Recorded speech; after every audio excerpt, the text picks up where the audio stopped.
Hello there and welcome to Racehorse Movies, the show where two film fans take a racing sheet from last week, pick a random horse name for each other, and from that name pitch a movie. In the pitch, to flesh out our movie ideas, we may include such things as stars, directors, composers, best boys, and stable boys. Maybe not that last one. Hoping none of our ideas have to be put behind a screen and shot. The sky's the limit, the horses are on the starting line, the jockeys are frothing. It's time for Racehorse Movies. Well, hello, and welcome to another episode of Racehorse Movies. My name is Graham Thomas, and I am joined by the very beautiful, the very delicious, the very lovely Mr. Luke Searle. Oh, well, thank you so much, you charming so-and-so. Hello, everyone. How the devil are you all? I hope you're doing very well, and I hope you are also doing well yourself, sir. I'm doing very well, and we have a wonderful show lined up, I think. I'm quite excited about this one. I think it's going to be quite good. Okay, well, I am too. I've been, pleasantly thrumming all day. At first, I was like, is this the first sign of the stroke or heart attack that's definitely going to kill me quite soon? But no, it was excitement. So, yeah, I'm bang up for it also. Well, I'm glad that you are feeling excited and good and not having a stroke and not dying. I'm so glad too. Episode. Yeah, no, absolutely am.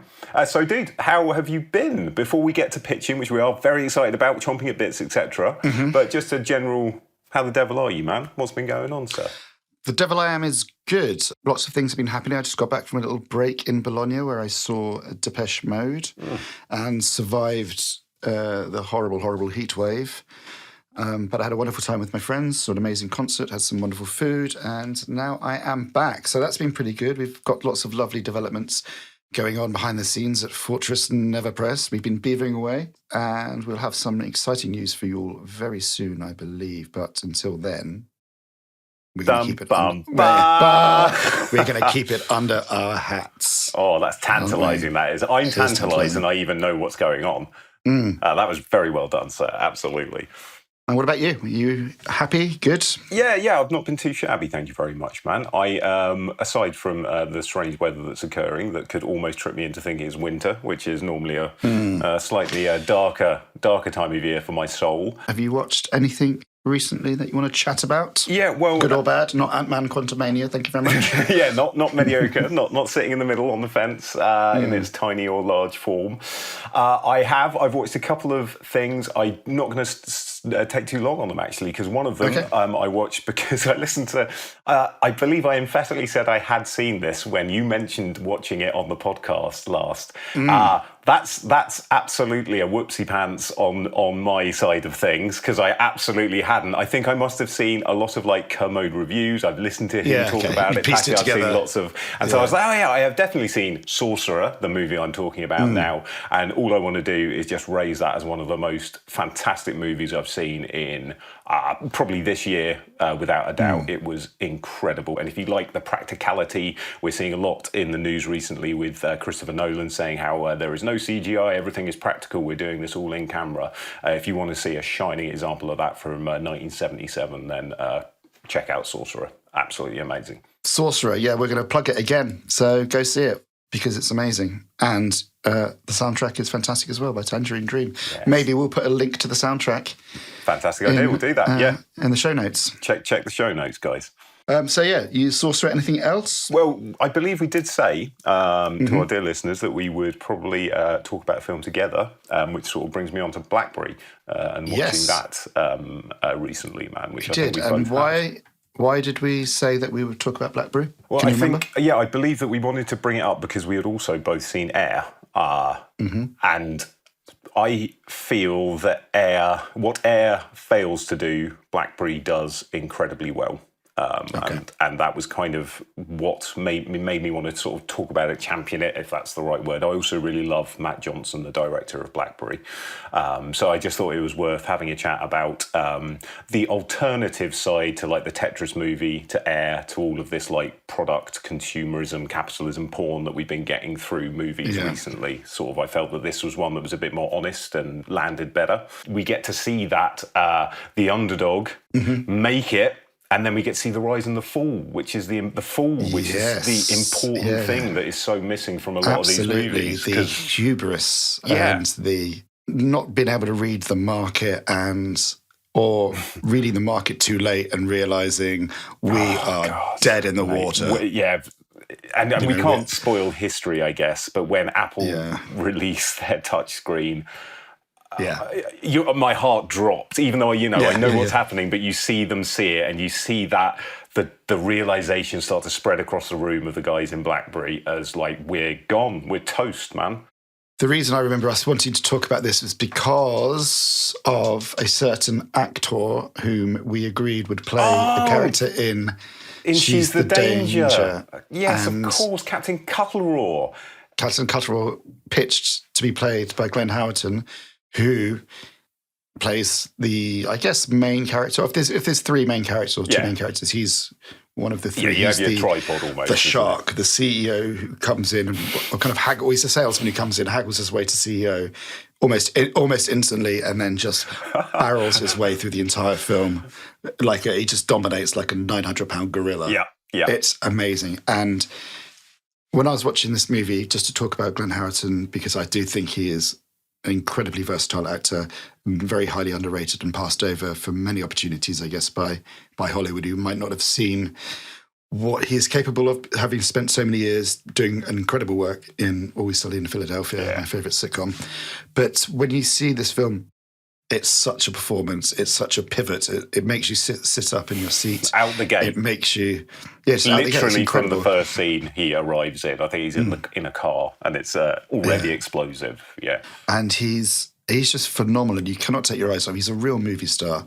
It's an incredible performance, so assured. To see that from someone that you know so well because you have seen so much of his performance through Always Sunny, that's great to be surprised still after, say, 40 hours or 50 hours in his company already. When you think you know someone in the nicest possible way, you think you know all the tools in their kit bag, and then suddenly, bam.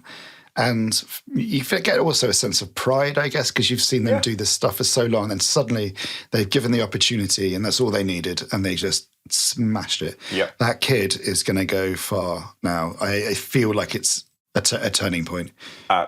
Yeah, well, I would extend that to Matt Johnson, the director as well, and star. I've had my eye on him for a while. He did a fantastic show in Canada called Nirvana, the band, the show, and him and his friend Jay McCarroll play a couple of guys who just really want to get a show in a place called the Ritzy in Toronto, I think it is. Okay. They're really, really film literate. It's incredible. Like hearing Matt Johnson, he's really worth Googling to listen to him just talk about movies. It's a real breath of fresh air. It's wonderful to hear someone who can reference so much, who knows so much about film, even though he says that he doesn't.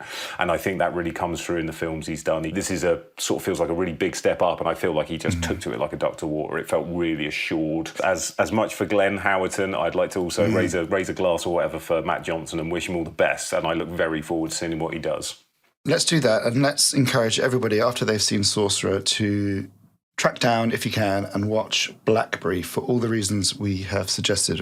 I really thoroughly enjoyed it. Definitely. And that is it. That was all we've been doing. Well, we've done the real movies. It's time to do a couple of the not real ones. Shall we head to the Mine Cinema and drag Floyd The Bud Cotton off his break? Let him finish his cigarette. Yeah, he can finish his cigarette, and then we can crack on with... Then we can crack on. Yeah, he's already spooled them, man. So he's just got to He's already play. spooled them. Yeah, he just needs to press play. It's or whatever button you press on a projector. I'm assuming it's play. I'm assuming it's play. Definitely, What else would it be? A big, Roll? big green, sort of like sideways triangle play. Yeah, play. That's it.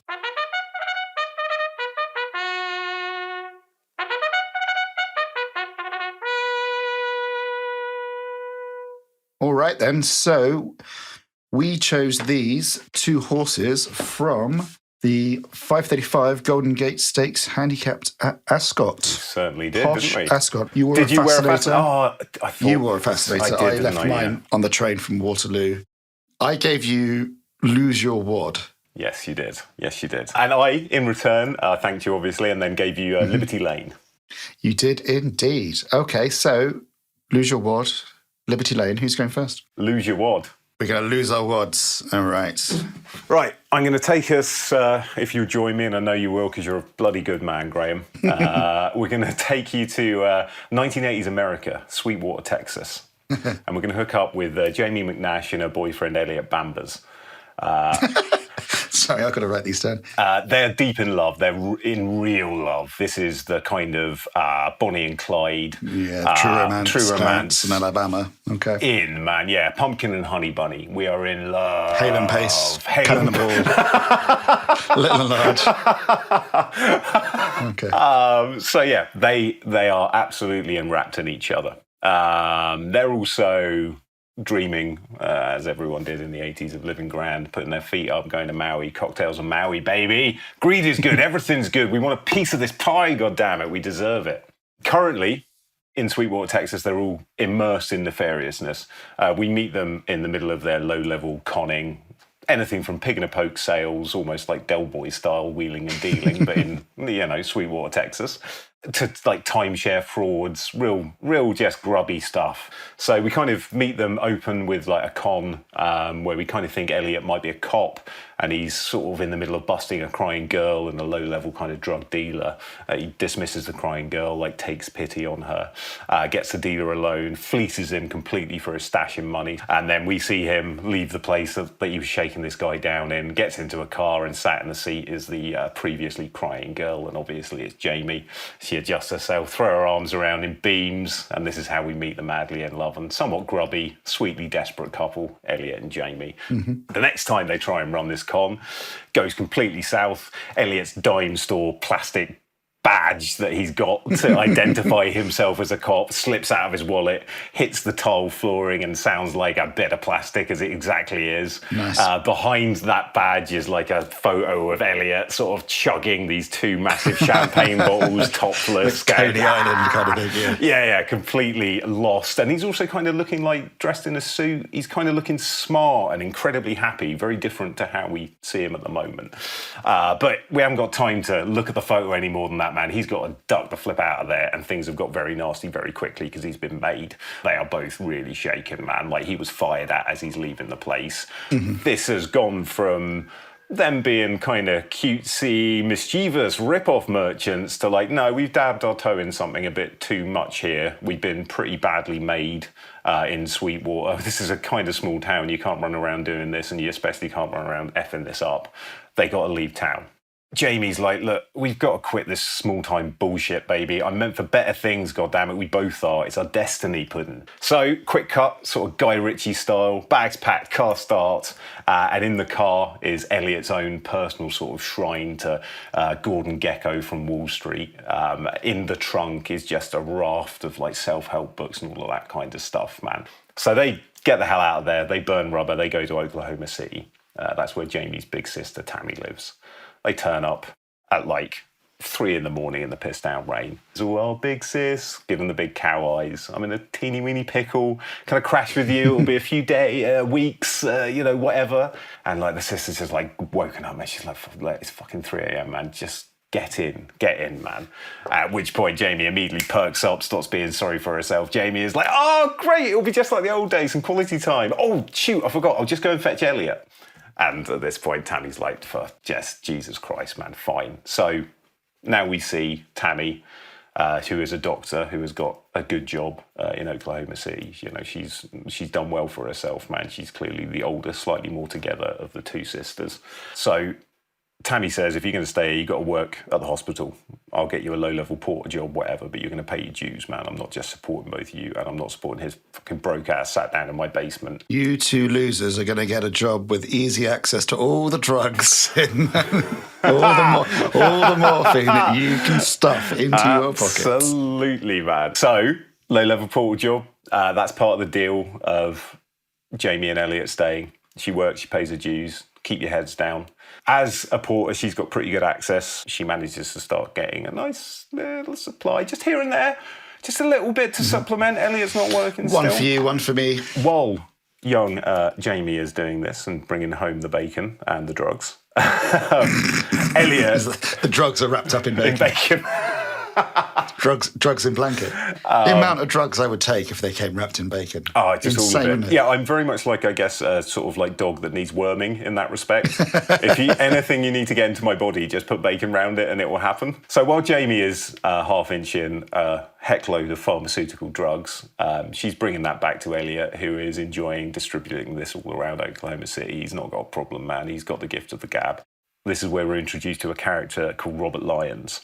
And he is the star of several of these VHS tapes that Elliot has got hold of. And he is this big foghorn, leghorn, bullshit alpha male Frank T.J. Mackey from Magnolia style guru who is all self-help books and catchphrases. While Elliot is ensconced at home, Jamie, of course, gets too greedy.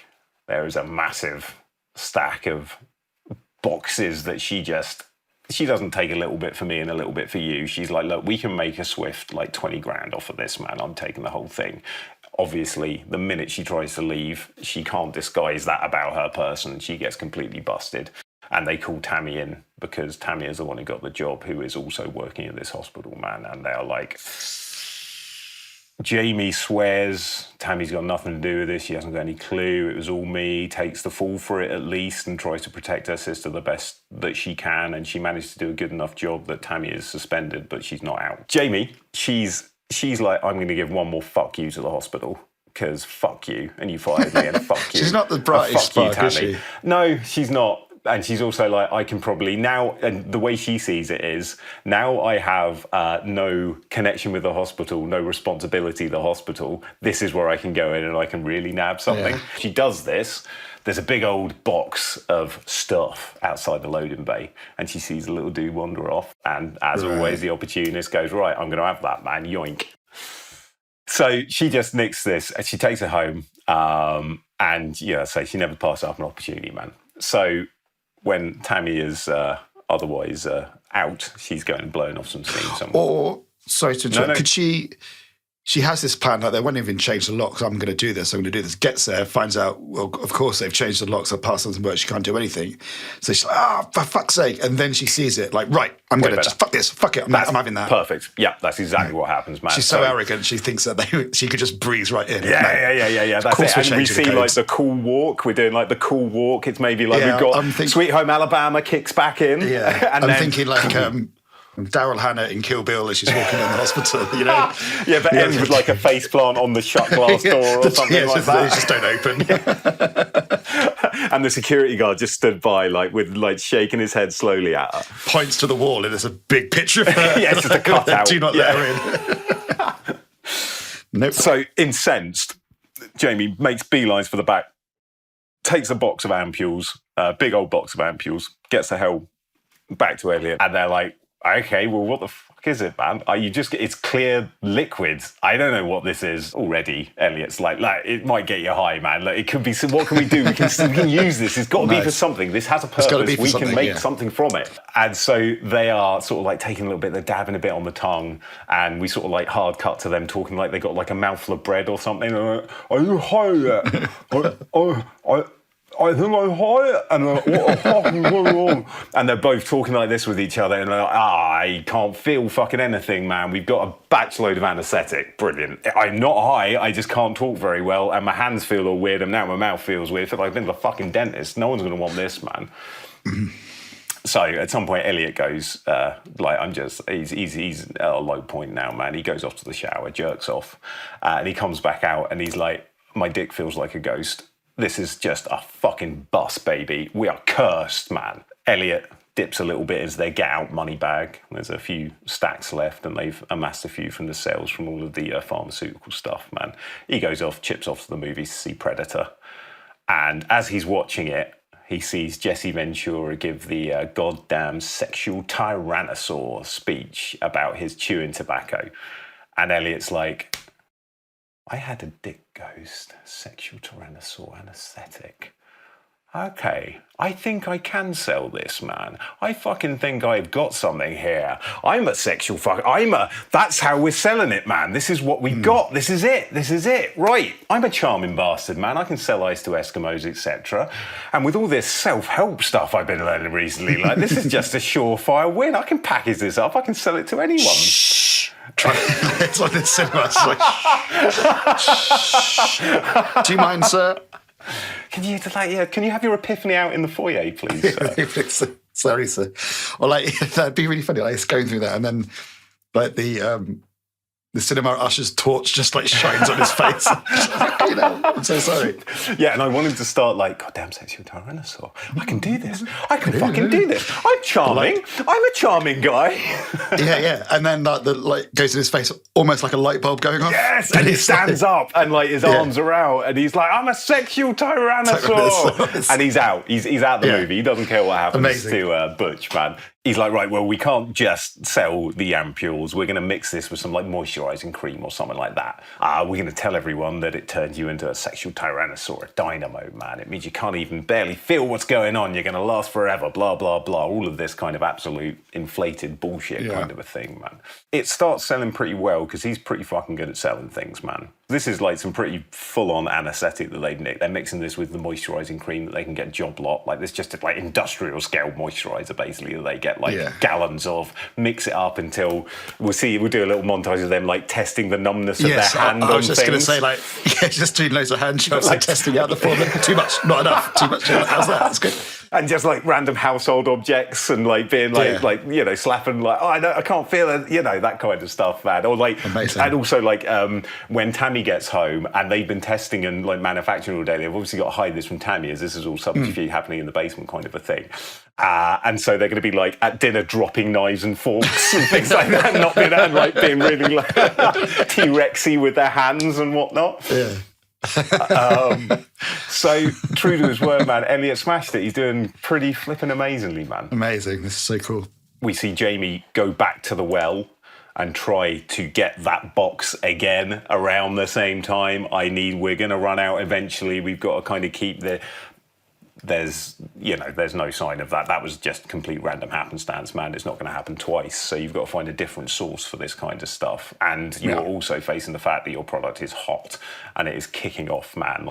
And as Elliot is rising, as obviously as his arrogance, his ego has been fed like a hungry baby, and he is at the teats, man. He loves it, and he's expanding and growing bilious on it, to the point that he thinks, well, maybe this dude in those VHS tapes that I find so damn inspiring, maybe this alpha male mofo would get a little kick out of selling something like this. He's got products, he's got books, he sells like self-help things. And he's like, hold on a minute, Destiny. Yeah, you are my Destiny, man.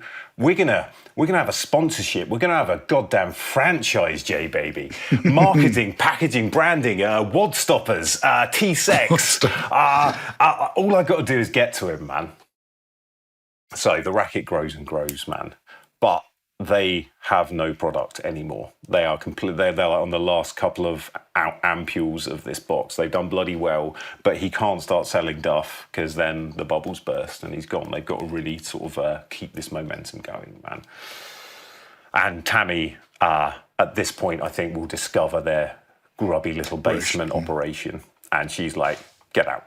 Maybe like throughout, because I feel like Tammy's kind of dropped out a little bit. She's been working, she's reinstated, so she's been dealing with a rash, no pun intended, of these kind of incidents of like, what the fuck is going on?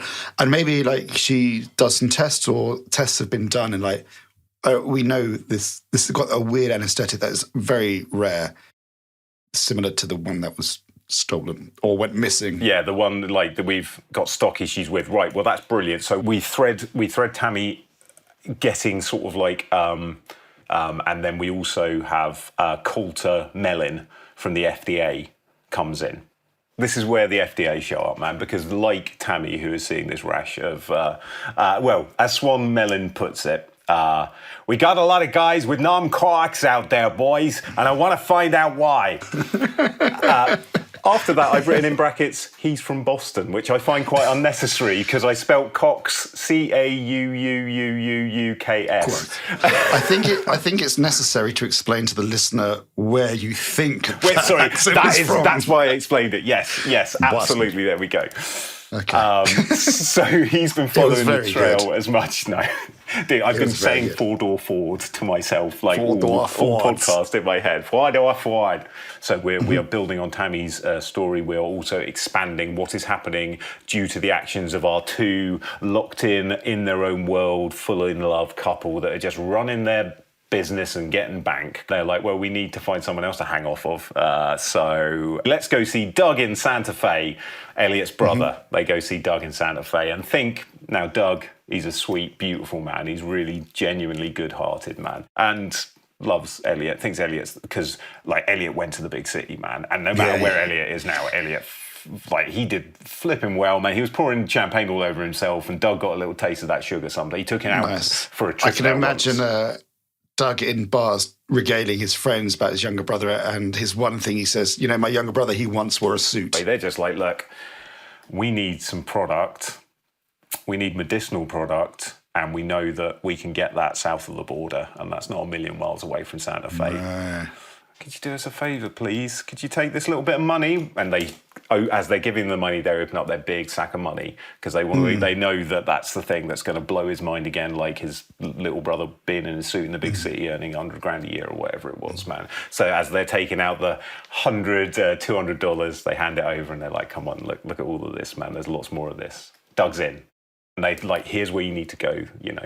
We're going to prep Lions. You go down south. You get us the stock we need, man. We've got enough to like give them some samples, show them what's going on. We're gravy, mate. So while he's heading off down to the border, they're going to Vegas. We see Colt Swan Mellon at work, and he starts to investigate, and he follows the trail of gents appearing at A&Es with all sorts of numb-willy type predicaments. And he sees that the product is on the move, as are our two anti-heroes.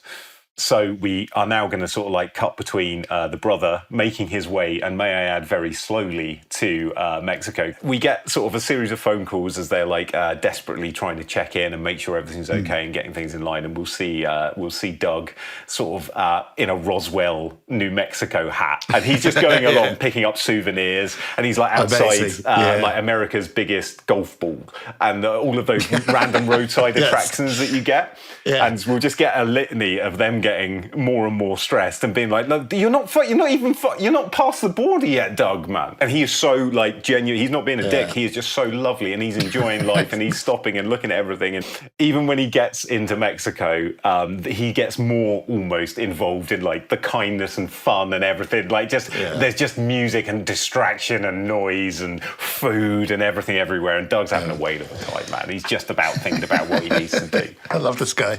So we get to Vegas, we see Elliot and Jamie start to finagle their way into like the big destiny, wellness and inspirational retreat for visionaries, and bless them, as well as sort of setting themselves up psychologically. They've also, bless their hearts, made some flip charts, done some projections. They've actually tried to nail together a bit of a business model as they were there, because they are realising that, well, they don't realise, but they both have hung this on the big hope. This is Cocktails on Maui. Yeah. So they get in front of Lions, but Elliot slightly rattled because Lions is this big old foghorn leghorn of a man, and Elliot kind of fluffs his delivery a little bit when he's pitching his cream, but the flip chart presentation does end with a massive graphic of money, so Lions' ears and eyes pick up. He's like, yeah, okay, you've piqued my interest, and they say, look, we brought some samples, but they win him over because Lions is like, okay, well, how much? Okay, so he'll take the samples. Right, let's see where this goes, man. And I guess we're going to cut back to Swan now to remind that these guys are still being hunted, kind of a thing, and he's slowly tracking his way.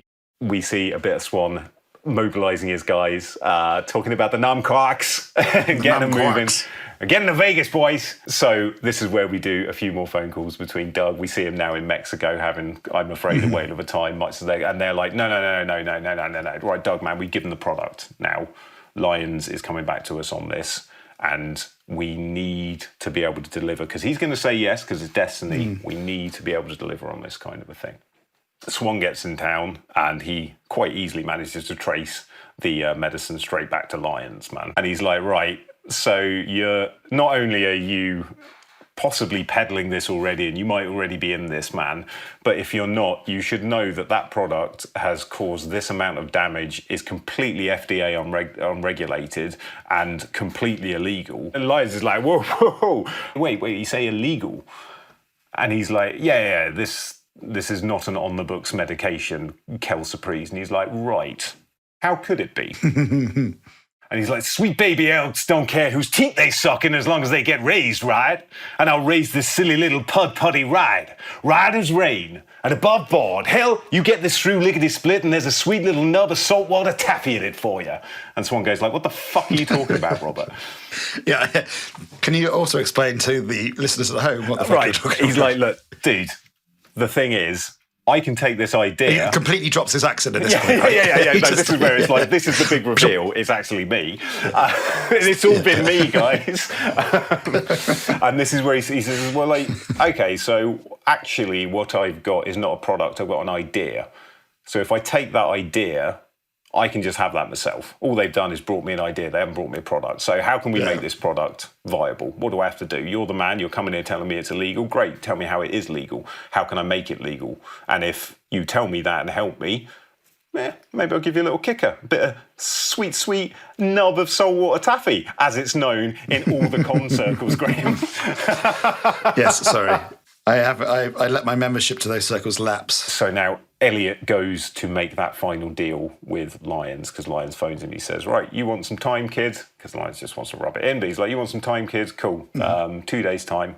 Come to the Grand Luxor, or wherever he is. So he's like 2 days, and they phone back to Doug, and that is where they find, like, he is still completely in the middle of Mexico, not doing what he should be. He's just on holiday, man. He's kind of in the most beautiful, sweet way. He's kind of Machu Picchu bound, man. He has just gone a wandering, and there is nothing Elliot can do to get him back. You can't go and find someone. He hasn't got the days to be able to even go down there and do it himself. They're kind of up against a wall there, man.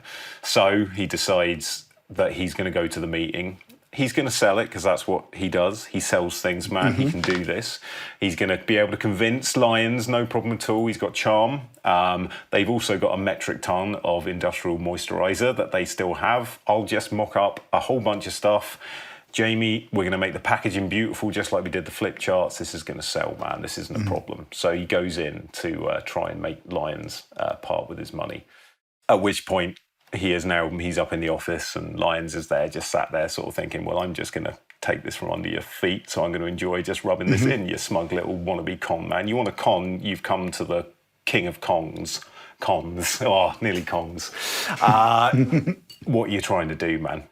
And Elliot's like, well, right, so we got a deal? Have we got a deal or not, man? And he's like, no, we haven't. Get the fuck out of my office. There's a man downstairs needs to see you. And Swan, as I said, he's already approached Lyons. They've already made their deal in the background. And, of course, the man downstairs is Swan, flanked by a couple of policemen. And Jamie is sat down in reception waiting, and she goes to get up and run to him immediately. And he just puts out, he just signals, like, don't fucking come anywhere near me, Jamie, sweetheart, man. And probably does. Again, you see just a true act of kindness that you don't see him do to anyone else in the movie, kind of a thing. And he's just like, no, get the fuck away, man. And he goes away with Swan. He's arrested. And that is kind of the end of poor Elliot for a while, man.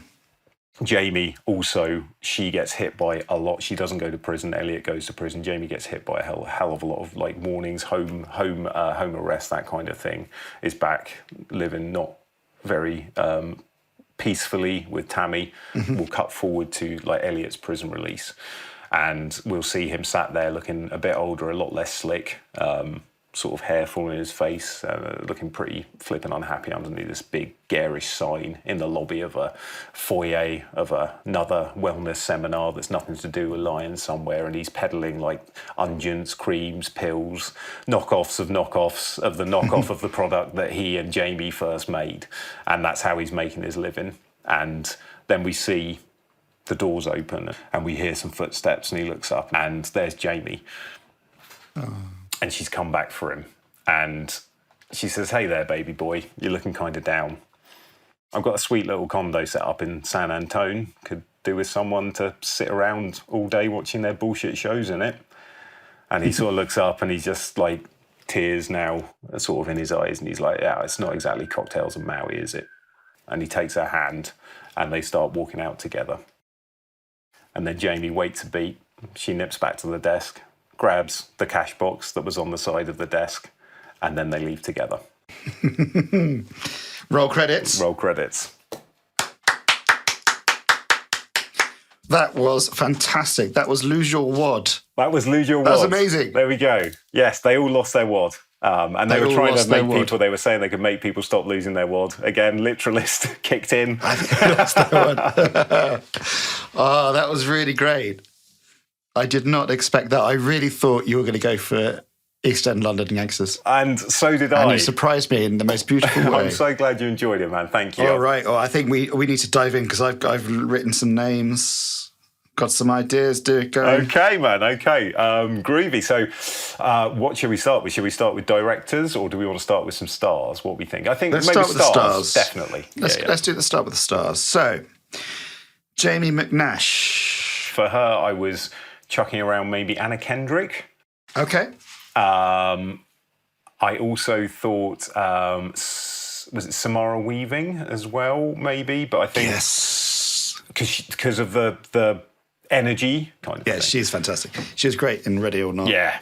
She does this really lovely little snort laugh. With a laugh. Yes. It's so perfect. I don't know if it was a mistake in the take, but it was really good. It's a lovely little human moment. Yeah, and she's a great show. So that would be nice, and there's just so much energy. So that's two I've got for Jamie McNash. Okay, I've got Aubrey Plaza. Oh, that's a very good call. And I've got Juno Temple because I was thinking about what's it called? Dirty Joe? Something Joe? No, it's called Killer Joe. Beautiful. Killer Joe. Thank you. You go. Yes. So I was thinking of her in that. I was also thinking of her energy in. Ted Lasso as well. That's really good, yeah. So I think that kind of bubbly. That's a really, great kind of get up and go opportunist as well, thinking fast on her feet. So I think Samara Weaving or Juno Temple. I like Juno Temple, I think like that, that's fitting in my head now. That's slotted in that's good. Okay. For Elliot Bambers, Alden Ehrenreich. Yes, that's a good shout. I've got, probably a bit too old, but the first person I wrote down was James McAvoy. Oh.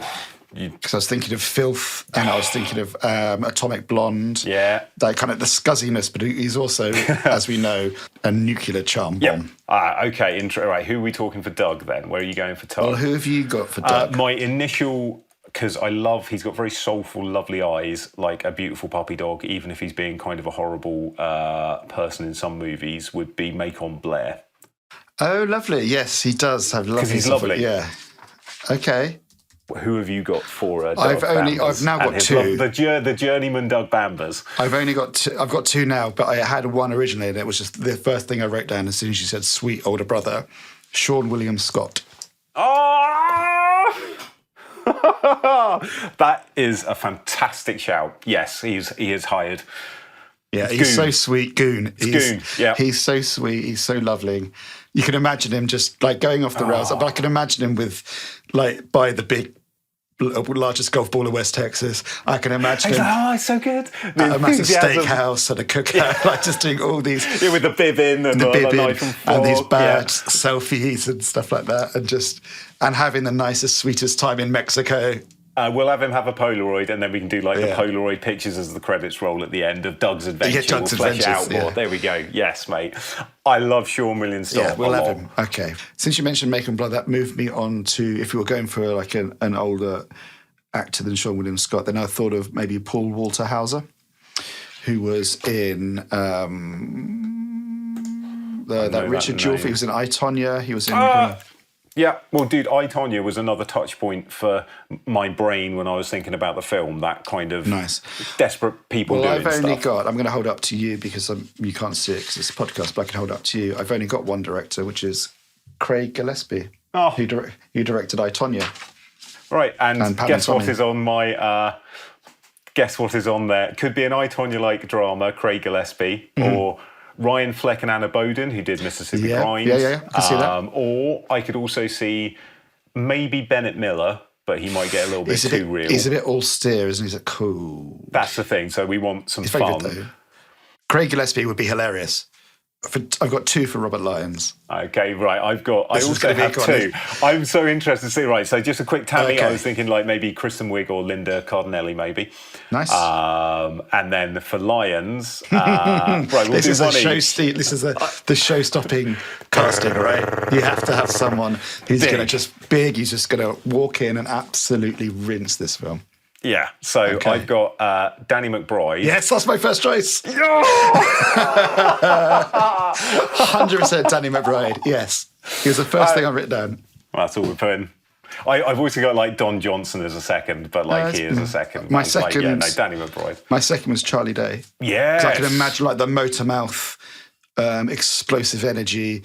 I always just the train's about to derail energy when he's trying to sell stuff. Yeah, and that focus on the prize the minute he sniffs some blood in the water, which he Yeah. does almost immediately, man. Yeah, okay. But Danny McBride, it has to be. Well, no, it 100% is. Just yeah. the clips, or like on the TV that's going on in the background when you see clips of his show that he's just watching, and the adverts with the number in yellow text along the bottom and stuff. Yep. And all pastel colour backdrops in the background and all that. Yep, yeah, absolutely. Okay, Oh, fantastic. man, I think we really locked that casting down pretty quickly, I think. Yep. Amazing. So thank you so much. That was a fantastic pitch for Lose Your Wad. Thank you for listening. I appreciate Amazing. All right. that. Graham, man, thank you, Oodles, for listening to that and your contributions as well. That was really appreciated. You're welcome. And Loved it. I'm going to be even more demanding now. And I'm going to ask you very kindly if you would mind sharing your pitch of Liberty Lane with us. I will love to share my pitch of Liberty Lane, and I always want to play to type, by which I mean 70% complete pitch. There's some room for development, especially towards the third act. So we'll do some development as we go along and Yes, see what absolutely. happens. Let's get cooking, man. Okay, so here is my pitch for Liberty Lane. So we start in a lovely American suburban area, maybe in like the late 1960s. We'll have some nice string music, a bit like the opening of, I don't know, The Big Lebowski. See them tumbling down. Low tracking shot across the tarmac. We pan up and we see the lovely suburban houses, pastel colours, Cadillacs, perfect grass. Come up past the road sign, Liberty Lane.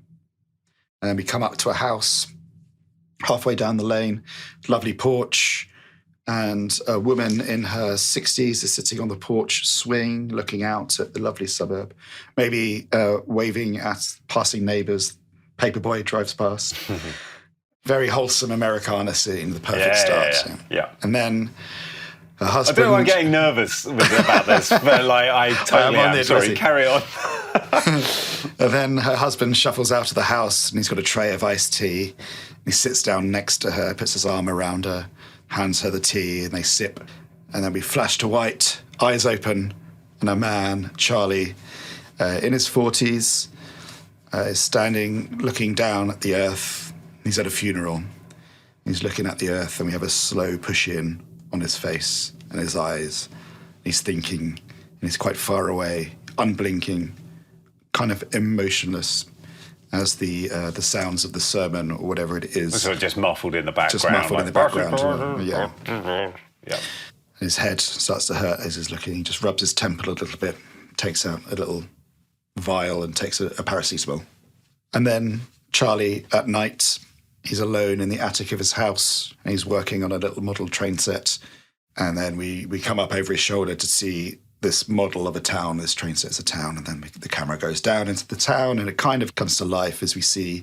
Are we cars mimicking that shot from the first intro of Liberty Lane, or?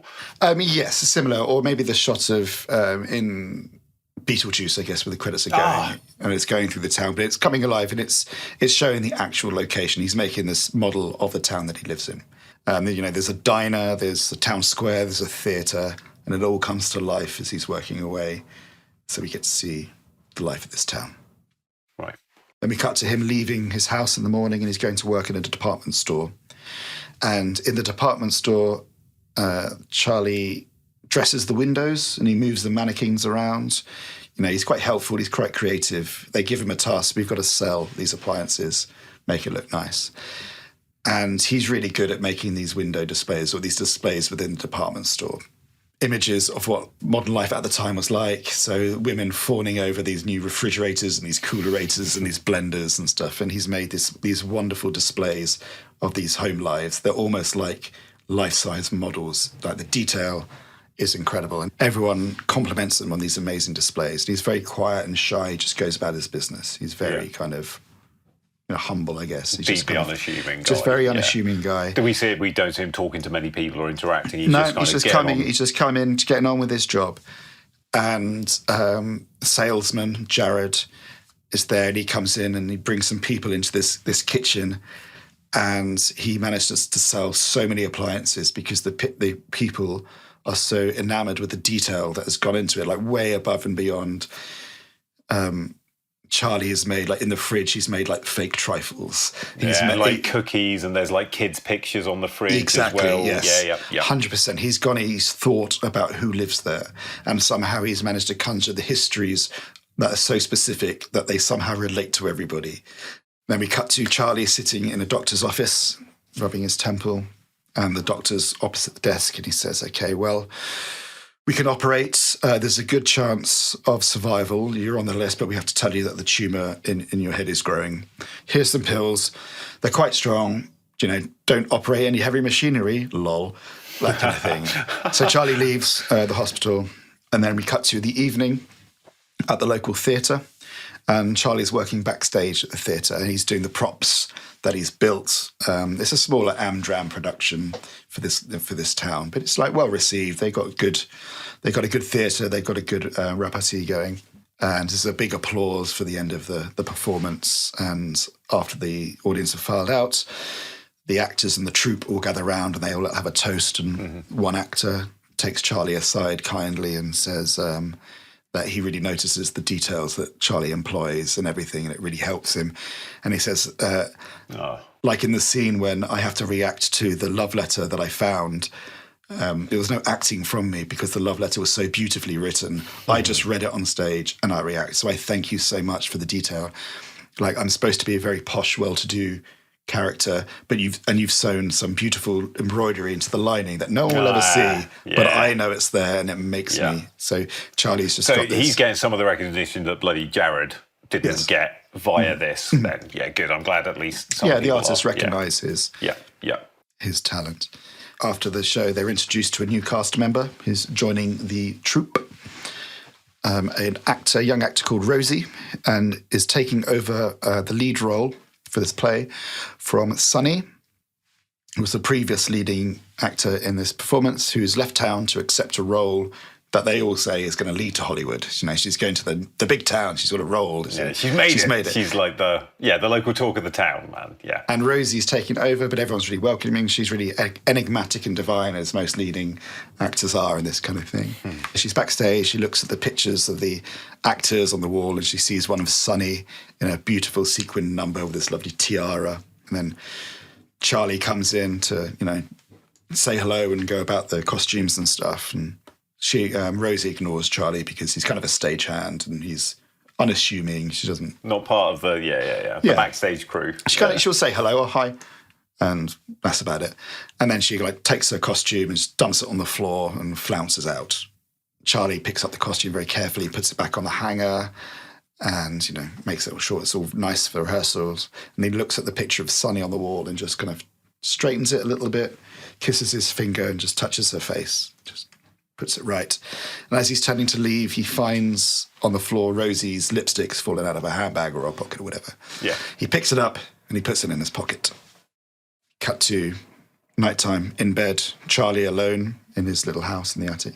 He's looking up at the ceiling, thinking, pondering. And he takes out the lipstick and he unrolls it and he's just looking into the light, just looking at the colour. And then he rolls it back down, clips the lid back on and just puts it on his bedside table and just turns out the light. Okay. So anyway, next day at work, the salesman, Jared, is now ordering workers to trash the display, get rid of it. We've done this now, we need a new display. Mm-hmm. And Charlie arrives and he's very distressed about it. He doesn't like it. He is getting a bit animated, a bit angry about it. Like, you're destroying this, you don't understand. Like, this item And he just goes on to this kind of panicked spiel about the history of this item, which is just like a showpiece blender. But he goes into like recipes of margaritas that a previous owner used to have. He has all of this in his head. He can see it all. And he's really upset. And he's really on edge that it's getting smashed a bit, or just like dismantled. And Jared, like slick for want of a better word, because he's just works in a department store in a small town. He's a slick, but he's not getting involved. He's just directing it. Yeah. And then in a flash of anger, Charlie kind of, as they go to take away the mannequins of the family, Charlie like jumps in front of them to protect them. And he picks up like a shard of glass off the floor and like holds it out and says like, leave them alone, like protect them. And Jared's like, okay, we know that you have strong feelings. It's fine. And he says like, dude, they're going to go away, but look at your hand. Okay, this is getting too much. And he's holding the shard of glass so strongly, his hand is bleeding. And then the boss comes, the manager of the department store comes, and a kindly man takes Charlie away and kind of bandages his hand and talks him down and says, look, you know that this happens not every time, but you do know that this happens because we've got to change the setup because your work is so beautiful. We sell so much, and you know. And then he puts a little magazine out, like a trade magazine, and says, like, look at these wonderful products that we're going to sell next. We're going to do a garden scene. Do you reckon you can do a garden scene for me? And Charlie looks at slowly talking him down. Yeah. That's lovely. And Charlie like starts looking at the picket fences and the drum barbecues and whatever paraphernalia they had in the 50s for barbecuing, grilling and stuff like that. So Charlie gets bandaged, and he lets him go for the day. Says, go home, just rest, think about this garden scene, because I want it to be the best display that we've ever done, and I need the best person to do it, and you're the best person. So please, Charlie, take the day off. Everything's fine. I'm sorry you got upset. And Charlie's, okay. And so then Charlie goes to the cinema. He's got the afternoon off, so he goes to the pictures, and he's watching the flicks, and he notices in the cinema, is Rosie. They make eye contact.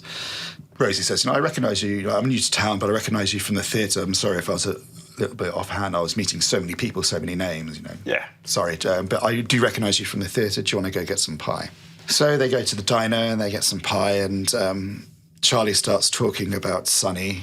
The actor's now gone to Hollywood. Yeah. He's got very starry eyes, and he's so happy that she's going to go on and achieve great things. And he says, you're different from Sonny.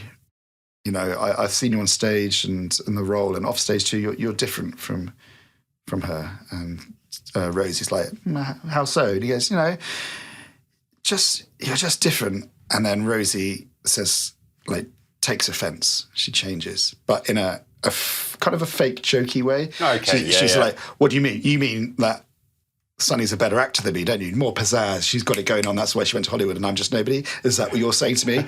Wait a minute. You were fucking her, weren't you? You were together. And she's like needling him. And Charlie just shuts down completely. Yeah. And he gets frustrated. And he said, I've got it. And he leaves immediately.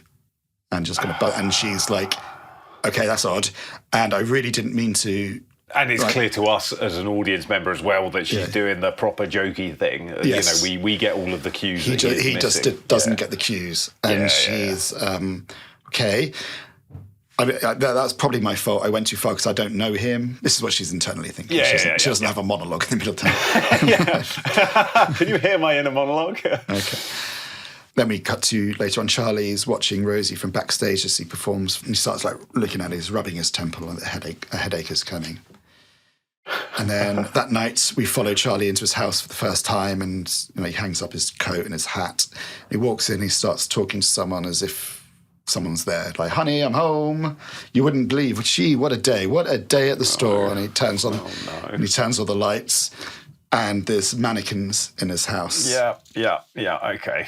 They're all like dressed up, and he talks to them, but he basically at this point he talks to them but uses them to practice interactions. Like life. So the things that have happened to him through the day, he replays them. Can we have him replay and then redo takes and improve or change every time he's doing it? And like we're just getting his side. This is so cool. I love this scene already, man. Yeah. He walks in, he puts his hat, comes back out, puts his hat on a different way, on the hat stand, addresses a different way, and then he walks to the room, and on the corner of the room is a mannequin dressed up as a salesman, as Jared. Yeah. And he comes in and he waggles his fingers like, I really don't like the way that you took down these things. You don't have any respect for the artistry that I put on. I think that we should work together and be more collaborative about how we do this. And he's like, oh, it's not right. And he goes back out and he comes back in and he says, you know what? And he just gets a bit more angry and he comes back out and he gets a bit more kind. And he does this like repeated, like the way just trying to get to the right response. Want like have a point when he goes in and he like starts talking, but then he's cut off and he just stands there for ages and his head's down, his head's down, and then he like fucking blows up and reacts as if he's just got a massive dressing down. And then he comes back in. Oh, and this goes on. Yeah. And then lastly, he just bolts in stark naked and just dives at this Jared statue and just starts stabbing and beating it and ripping it to pieces and silently screaming and silently mouthing because, neighbours. Yeah, and the cut's reopened on his hand from the glass and it's splaying across everything like almost he is killing someone. There's blood flying, blood splatters. Yep. So we cut to the sounds of the department store and Charlie's like leaning against a post. It's a few days later and he's just looking with very benevolent, loving eyes. And we come around and we see the beautiful garden scene that he's created. It's perfect. And it's, there's mannequins like on a sun lounger. There's one by the grill. There's a beautiful lawnmower propped up against the fence. It's perfect. Yeah. Lovely advert music from the 50s starts playing. As obviously the woman's Rosie. Obviously it's him who's like mowing the lawn or whatever, he's cooking the sausages. And this is a beautiful idyllic fantasy that he's seeing on this thing that he's laid out on the showroom floor. But then the fantasy is cut sharp very quickly by a hand on his shoulder as Jared walks past, giving me a little squeeze, leading some people into the showroom floor to sell them these beautiful things. Yeah. I'll take it from here. Well done, Charlie. Great work. From that, we cut to the theatre in the evening and all the players are gathered around for some sort of announcement. And Rosie comes in and she goes out of her way to kind of sit next to Charlie. Mm-hmm. She sits down next to him and she says, like whispered before the announcement starts, while like mics are being set up or whatever. Yeah. She's like, I'm really sorry if I upset you at the diner. I know I was only playing with you and I'm really sorry. I don't really know you and I must have done something wrong. I don't know anybody in this town. Can we just be friends? I would really like a friend in this town. And Charlie says, yes, of course, we can be friends. Yeah. And they shake hands. And the announcement or the presentation starts. And some bigwigs come on in fancy suits. And there's talk in the crowd, they're from Hollywood. They must be from Hollywood. Their suits, so the sparkly shoes, and it's amazing. These bigwigs come on, these Hollywood bigwigs come on stage and they say, okay, just outside of the town, we are going to put on one of the biggest film productions you guys have ever seen. It's one of the biggest in Hollywood history. It's going to be amazing. But we need props and we need set builders because we're going to build a town. This is going to be, you thought Gone with the Wind was big. This is going to be 10 times bigger than Cleopatra. We need every carpenter, help. We need every bricklayer, we need everyone who can point a finger and tell someone where to go. We need you all, guys. We need you. We need all you guys. And because you're the local theatre in town, we spoke to the theatre manager and said, how do we go about doing this? And do you know what the theatre manager said? The theatre manager said there's one person in this place who could project manage all of this for us. And I believe his name is Mr. Charlie. Is that his name? They don't really know his full name either. They just call him Mr. Charlie. And Charlie stands up and everyone gives him a round of applause. He can't quite figure out what's going on.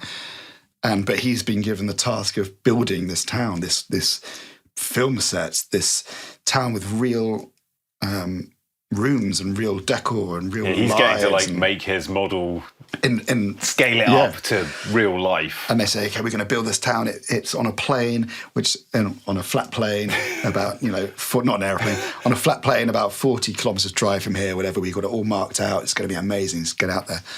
So everyone's clapping and Rosie's clapping and it's the happiest moment of Charlie's life. So we then get like a building the town montage and we get like the carpenters knocking in, maybe a big, lovely, famous 50s happy song, insert song here. But we'll have like a lovely musical show tune montage as they're building this town and Charlie's really throwing himself into it. He's staying behind late He's getting in there early. He's writing notes and diaries and putting them in the writing bureaus. He's creating all the life in this wonderful town. He's dressing the mannequins. He's positioning them for like the camera tests and all these things that are going to happen. It's going to be great. And then Rosie and Charlie are getting a bit closer with each other in a friendly kind of way. And they're set building during the day, and at night they're having the performances of the play. Everything's going great. We're intercut with the salesman in a nice way, not doing so great because no one's there to do his displays. Maybe he's trying to do them himself and they're just shit. They're rubbish. Yeah, they're like the polar opposite of everything.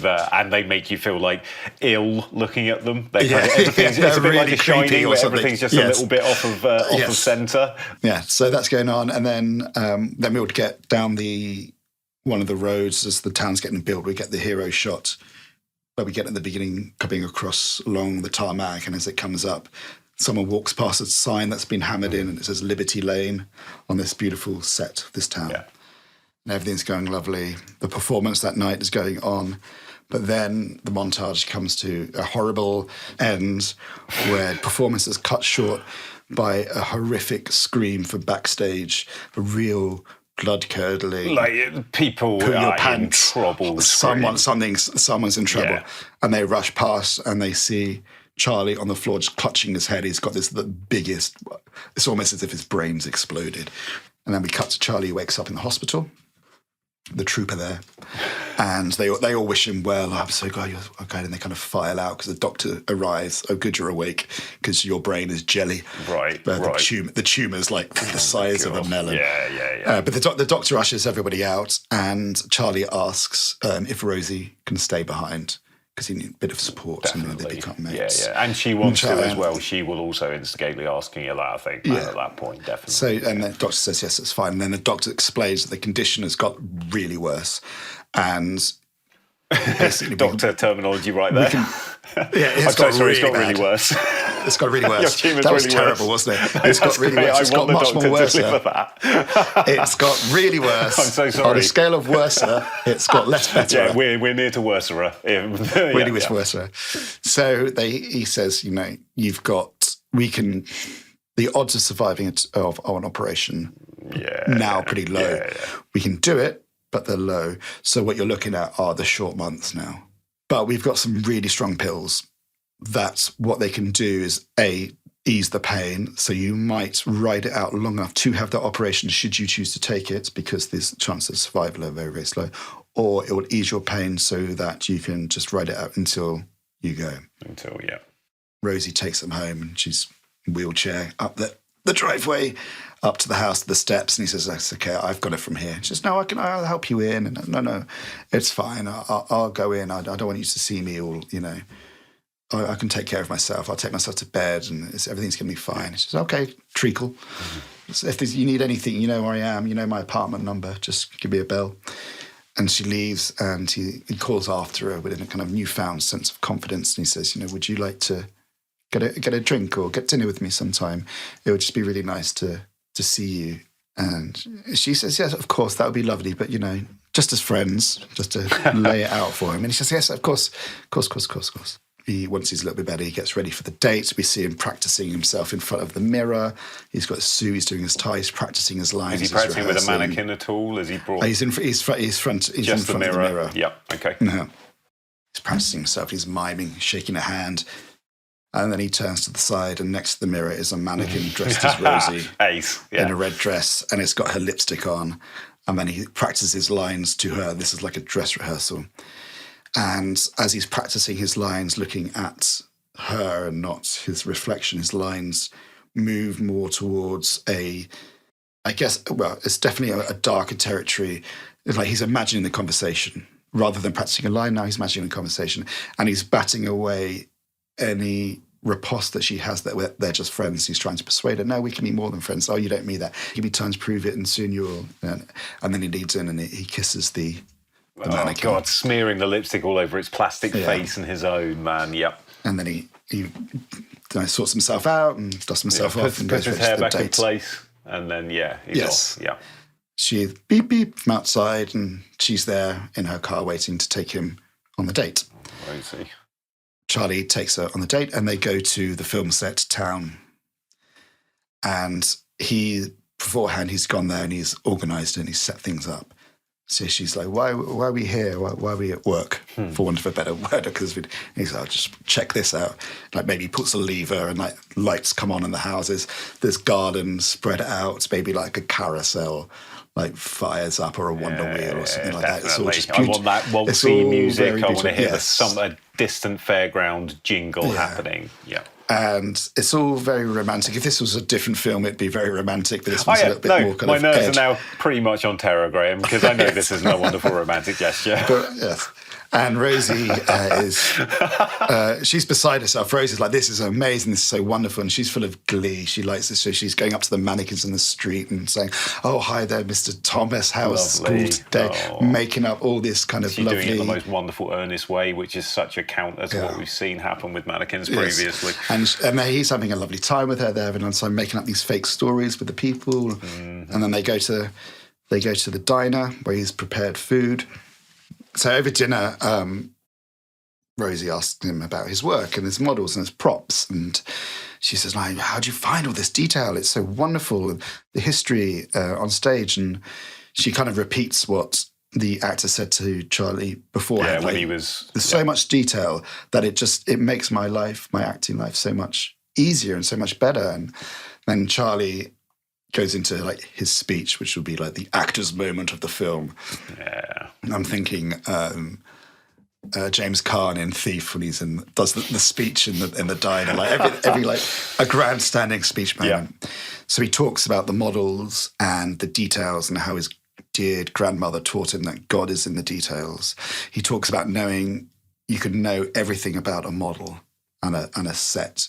You can know every detail. You can know it inside and out. You can create it because you can't know everything about a person. A model can't betray you. You can own a model. It will never, ever leave you unless you break it. And he says he has histories for everything in this town. I even have a history for you, Rosie. And then he just goes off onto this big, huge spiel about a horrible, tragic backstory that's led Rosie to this town and how she will eventually find love and happiness with a shy stagehand, and she will never, ever leave him.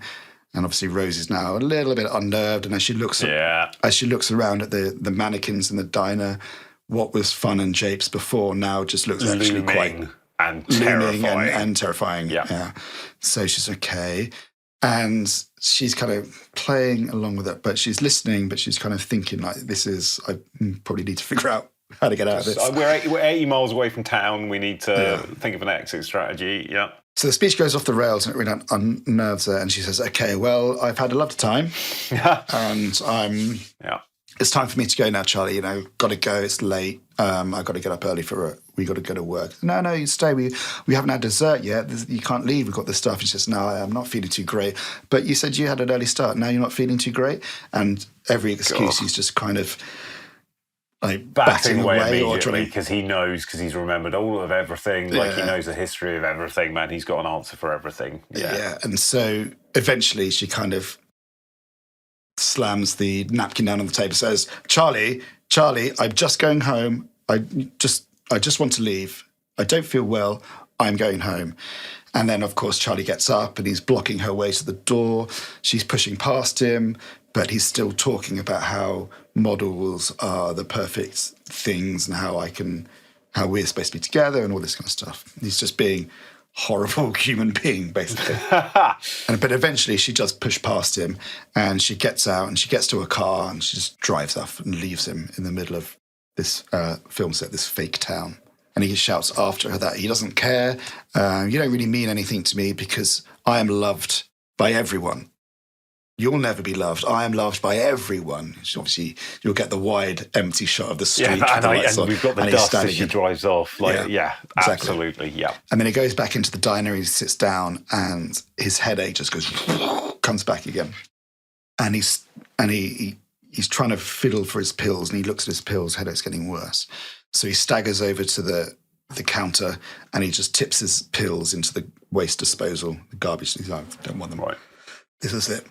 And he grabs the hand of the nearest mannequin and he says, come on, Mr. Rogers, the mannequin. We can do this, we can do this, we can do this. And eventually the throbbing kind calms down and he kind of suppresses the headache. And he lets go of the hand and he says, "Thank you, Mr. Rogers." And then the mannequin turns to him and says, "You're more than welcome. You're more than welcome, Charlie. Anything for you. Would you like a cola?" And then Charlie turns around and he sees the entire diner is just alive. It's a real place now. There's the jukeboxes playing. There's teens dancing around.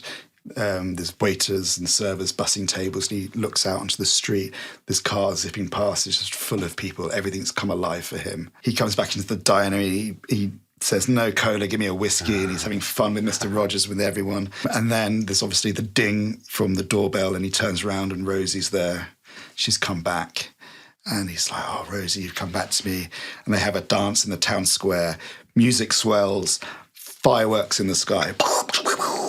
Huge fireworks. Everything's perfect. Swelling music. It's huge swelling music. Camera craning away. It's the end of the big Hollywood romantic movie, right? And then we cut to Charlie wakes up in his bed with a headache and a hangover. And he goes to the diner to apologise to Rosie about last night. She doesn't want to. She says, "Forget it. It's fine. Forget it." And she's really closed off and she's really cold to him. She wants nothing to do with him, really. She says so flatly, "Charlie, we can't be friends. Yeah. I'm sorry. That was not good. You can't treat people like that. You can't treat women like that. You can't treat anyone like that. That's not cool." But I didn't know we had such an amazing time. We danced. There was fireworks. And "Charlie, I think you might need to see the doctors again. I think you need help. I think you need pills. I don't have any pills. It's fine." Right. So what we have now is the third act, which don't got. Oh, crikey, bikey. Oh, right. Well, I'm just going to relax because I've genuinely been on Just relax a little bit. Because I've got some things that happen, but we need to figure out what happens. Like how they connect, connective tissue. Okay, right? so what's your back-end skeleton, for want of a less personal question? Sorry. Right. So Rosie obviously avoiding Charlie at rehearsals, angry about that. Yeah. Rosie and Jared secretly dating. Yeah, of course. The salesman secretly dating. Charlie learns that the fake town, or it's revealed, or Charlie didn't hear it properly, that fake town isn't a movie set. It's a nuclear test town.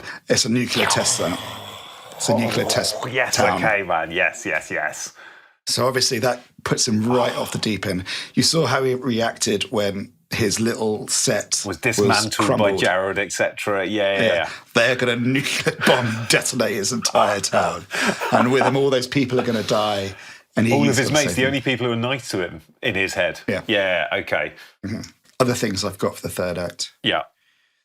We have to have some kind of creeping around his house to find We've got to have the reveal for the normal, not normal, no judgment on crazy. So they reveal Charlie, they reveal mannequins. Yep. Obviously, then this is fucking weird. And then maybe Rosie and Jared do it together. Yeah, and the bloodied one is still kicking around somewhere. He's kept that one that he attacked when he was nude at that point, and that's sort of reinstated but battered. They fired a tiara. Who did that belong to, Graham? Yes, whose tiara was that? Has it got an S inscribed on the back by any gosh darn chance? And then we find that the funeral that he attended, because it was a low close shot, was just a funeral in his garden. Yeah. Oh my God. So, yes. And it was mannequins around him. The priest was a mannequin. So I either want the burial to actually be Sonny, or it's a mannequin dressed up as Sonny. So we'd probably have some kind of battle or some fight between Jared and Charlie. Rosie shoots Charlie. Charlie escapes. There's a police pursuit, or there's a police search for him. They can't find him. But of course, I mean, they search through the fake town. They can't find him. Okay. But maybe he's like hidden himself in some secluded space in the fake town. So the film will end with him coming out like days or weeks later, and he's dressed up and he comes out and he's made iced tea and he sits on the porch swing next to a mannequin of an old lady. And they have tea as the detonation happens. Fuck yes, man. That's how it ends. Because, dude, and we don't end we're in his lovely fantasy world at that point when he sat next to, his mannequin wife. So that is my half-baked... That was pretty baked. Pitch Dude, for no, Liberty I Lane. take umbrage at that. I got really stern then, and I'm pointing my finger. I'm so You are sorry. I've pointing at got me. properly on my Lovely. horse, man. Yeah, is this? We'll work on this dynamic after we finish That's recording. fine. Graham. I like it. No, dude, that was not at all baked. That was fully baked. That was as baked as poor Charlie is at the end when he's getting hit by all of the flame from the flipping blast, man. That was proper job throughout. And I also wrote, which I thought might be quite... It was interesting when I wrote it because I literally wrote cut scene, as in I wrote this treatment and then I wrote a scene and then I edited it out. But I wanted to maybe put it back in, but I was going to show it. I was going to talk you through it. Okay, so we're looking at some rushes here and we're going to put Some our rushes, producer hats yeah. on. Okay. We're going to look at rushes, and I don't know if it tips the hat too early that he's not quite right. So remember the scene when Charlie and Rose met at the cinema and they go to have pie, and she says, "What do you mean? You mean Sonny's a better actor than?" Is a better actor than me. That's what you mean. She's got more pizzazz. She's got it going on. She's in Hollywood. You think I'm shit? Oh my God, you were fucking her, weren't you? And she needles him, and he shuts down and he leaves. My cut scene is cuts to him in his truck or whatever, parked around the back of the diner, and he gets the lipstick and just mashes it up in his hand and has a wank. But like a horrible, furious, like angry masturbation scene. Sorry, Graham, man. That was just so abrupt, mate. You took me complete. I thought I was unchockable, but I think I'm shocked. I may even be blushing slightly after that. He crushes it up in his hand and has a wank. And has a wank. And now Tom with the weather. I mean, I kind of have to say that you can't cut that. Yeah, no. We can put that later in the movie or something, man. Sorry, I'm leaking from my eye a little bit after that, mate. We can put that later on in It might tip the hat a little bit because early, I so enjoyed throughout that. Like, I genuinely was like feeling tense. I was just uncomfortable throughout all of your pitch in a really nice, like kind of tender hooky kind of way. So I like keeping that going. I don't want to reveal the hand that he's definitely mad. What if the when they dig up the mannequin and Ray's is like, who the heck is this? And Jerry's like, that looks like Mr. Davies. He died of cancer 6 weeks ago. He was Charlie's mentor. He used to play golf with Charlie. So like Charlie's having his own, he's not murdered anyone. He's just having his own fantasy that's really unhinged and unhealthy. Yeah. But he's buried someone who's actually died, has actually gone to the funeral, but he's buried an approximation of that person because he has a stranger connection. He can rehearse lines, he can rehearse things and life. Every interaction. Yeah. Because I want some of these interactions when he does talk to or rehearse things. Can we have some nice ones? You think, it's quite sweet. Yeah, maybe it's quite sweet. Yeah. Like a bit of a Lars and the Real Girl. Dude, right. Tenderness, That's what I've got written on my flipping, absolutely what I've got written on my notes, man. Yeah, like I would love... I think the problem is that when you were like, he rehearses things with dummies, I was like, that's a really good idea. I should definitely employ that. I'm like going to get my teddies and dress them up as my workmates and stuff. And I was like, yeah, why doesn't everyone do this, man? Okay, so casting. There's not many characters. No, there's not. But I've written like quite a few things down, man. But please, you first, man. Who are you thinking? I've only got 2 for Charlie. Oh, okay. And we haven't mentioned him for about 2 episodes. About time to get him out then. I want a de-beefcaked Gyllenhaal. Would be very good. Yeah. As the shy, quiet, demeanoured. Bug-eyed, internalized. But then the bug-eyed, wild, angry, like, no one, I am loved in this town. You don't know anything about from out. He would do both sides of it. My second and only other one, which I think would work really well, is Bill Hader. Definitely. He's got the hair for it as well, and he is amazing. And he's so good at being repressed and coiled in Barry and having explosive moments of rage and unfettered anger that has no direction. Yep. All right. Well, we're going with the sort of like the brunette and willowy. I had Bill Skarsgård because he's got a good Adam's apple. You can just add because he's got a good Adam's apple on all of these next names that I mentioned. Cody Smith McPhee, but he's probably too weird and he might overplay it. He was the one I was thinking might overplay it. There's another person I thought about who is probably a tiny bit too old, but we might get away with. Jesse Plemons would be a really good Charlie. Oh, and then if we got him, we we might quite easily get Kirsten Dunst for Rose. Oh, they're so lovely on screen together. Yeah, and they could be like, they would get out all of their relationship issues in this film because none of it's nice. It would be nice to see them not like as a partnership or something. Kirsten Dunst is a really good shout for Rosie. She's got that real wholesome, lovely, warm smile and nice. And I can see her doing that teasing in a completely innocent way. She'd sell the heck out of that. But then seeing like Plemons or whoever it is like internalise that and take it all wrong, we would be constantly on Rose's side, as we should be, kind of a thing. Nice. Okay. I've got store owner, the kindly store owner. Can we have John Lithgow as a cameo, please? Because he'd be so nice at like tending to wounds and being beautiful. Yeah. Imparting some wisdom. Yeah, kindly store owner, John Lithgow. Done. What about some directors to bring this tense, surreal, kind of terrifying journey to life? Darren Bont would be good. He would, he'd know the Frank Darren Bont would nail the period detail and drama, but he'd also bring, obviously, the horror because he's a master of that. But he would bring the schmaltz in the nicest possible way.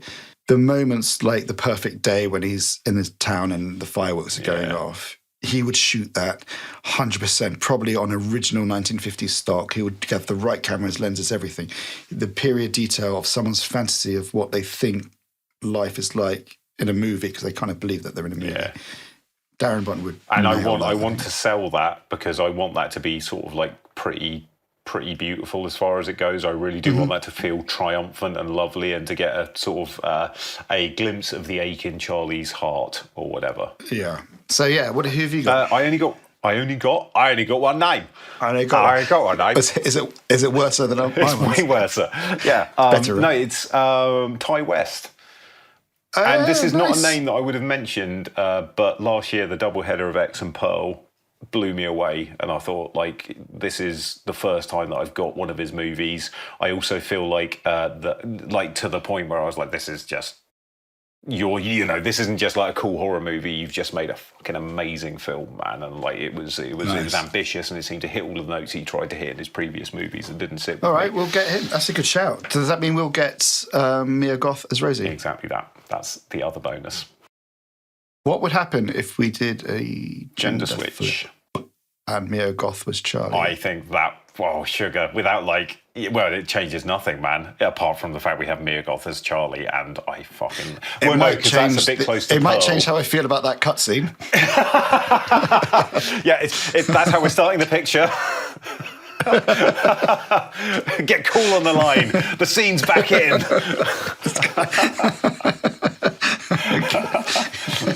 I really kind of love that idea, man, because Mia Goth can do no wrong, so I'm kind of biased. Sure. Well, we can figure out. We'll let the casting agents Right, if any of you guys, if you have any comments, you want to drop us a line, say hello, want to contact us for whatever reason, nefarious or not, then do please drop us a line at racehorsemovies@theneverpress.com. We would absolutely love to hear from you, because we are talking at you. Get some revenge. Talk back at us. It'd be great. Talk back at us. Come on. Okay, so... Picking the horses. What race are we going for, my friend? I've got a race. I have picked the 225 at Goodwood. Slightly close to home. Fantastic. Mm-hmm. I'm casting my eyes over these wonderful horses that we have to pick from. Oh, there's some very good. There's some really good ones on this one. I'm only on number 5. Oh, I like this. One of these things is so nearly a backstory for the Princess Bride. It's amazing. It is, yeah. And you guys play along at home. You can have a look at this race that we are currently scrolling through. 225 Goodwood. Please look it up. On the 2nd of August. 2nd of August. Crikey! Oh, that's amazing. All right, I've got one for you. You can go first, though. Right, so I would like to give you, if I may please, man, I'm going to give you a Sicilian defence. Inconceivable! Oh! You keep using this word. I don't think it means what you think it means. Never go up against a Sicilian when death is on the line. What was the other one? Never get involved in a land war in Asia. Okay, Sicilian defence. And I am going to give you White Moonlight. White Moonlight. Okay, man. Brilliant, Graham. This leads us to the glorious end of our episode, man. And it leads me to say thank you so much. As always, mate, really appreciate your time, really appreciate your pitches, really appreciate your contributions, man. That was excellent. And I am very excited to continue this next week for yourself, for myself, and for everyone listening, man. So until then, all take gosh darn care of yourself or there'll be trouble, all right? Well, there we have it. Another episode of Racehorse Movies is over. We both hope you had as much fun listening as we did coming up with these films and recording our pitches. If you enjoyed this, please share it around with your friends and loved ones. And if it wasn't your thing, I don't know, maybe share it with someone you miffed with. Who knows? If it's not for them either, maybe you two can build some bridges over that connection. But if you did like picking up what we put down and you fancy checking out some more content from us, then head over to theneverpress.com to take a gander at our novels, poetry and other bits and bobs. Anyway, that's about enough from us. Hope to have you back next time for some friendly chat and barely thought through pitches at Racehorse Movies. Ta-ta!